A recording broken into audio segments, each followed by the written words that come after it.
ഒരു ഹോൾ ജേർണിയിൽ വോയിസ് ആണോ ഫേസ് വെച്ച് റെക്കഗ്നൈസ് ചെയ്യണോ വോയിസ് റെക്കഗ്നീഷൻ ആണോ കൂടുതൽ വന്നിരിക്കുന്നത്?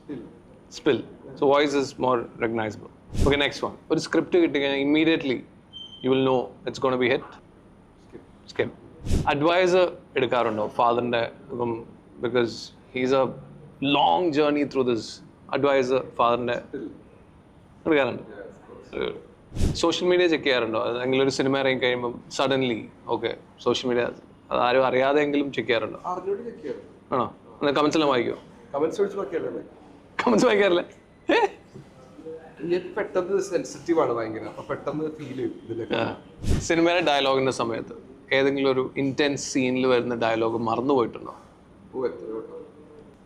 ആണോ? ഓക്കെ, ഈ പുറത്തൊക്കെ വെച്ചിട്ടേ നമ്മളെ കണ്ടിട്ട് വേറൊരു സെലിബ്രിറ്റി ആണെന്ന് പറയുന്നത്, നമ്മൾ പല സിനിമയിലെ കണ്ട പോലെ വേറെ സെലിബ്രിറ്റി ആണെന്ന് പറഞ്ഞ് തെറ്റിദ്ധരിച്ചിട്ടുണ്ട് ആളുകൾ. തെറ്റിദ്ധരിച്ചിട്ടില്ല, കാരണം അശോകന്റെ പോലെ അശോകാന്നൊക്കെ വിളിക്കാറുണ്ട്. പക്ഷെ സിനിമ പേര് മാറിപ്പോയിട്ടുണ്ട്. നമ്മുടെ ഈ സിനിമ ഇപ്പോൾ നിങ്ങളൊക്കെ ഒരുമിച്ച് ചെയ്യുന്ന സമയത്ത് ഏതെങ്കിലും ഒരു റോള് എനിക്ക് ആ റോള് കിട്ടിയിരുന്നെങ്കിൽ എന്ന് ആഗ്രഹം വന്നിട്ടുണ്ടോ? എനിക്ക് റൈഫിൾ ക്ലബിൽ അഭിനയിച്ചേക്കൊള്ളാൻ ആഗ്രഹം ഉണ്ടായിരുന്നു. സ്കിപ്പ് അല്ലേ? നമുക്ക് ഈ കോസ്റ്റ്യൂംസ് നിങ്ങൾക്ക് വരുന്നില്ലേ, സിനിമയിലെ കോസ്റ്റ്യൂംസ്, അത് എപ്പോഴെങ്കിലും സ്വന്തമായിട്ട് വെച്ചിട്ടുണ്ടോ? ചിലത് മാത്രം. ഏതെങ്കിലും ഒരു കോസ്റ്റാർ സെറ്റിൽ വെച്ച് പ്രാങ്ക് ചെയ്തിട്ടുണ്ടോ? ഇത് കൂടി തൊപ്പി എടുത്ത് മാറ്റി വെച്ചിട്ടുണ്ട്.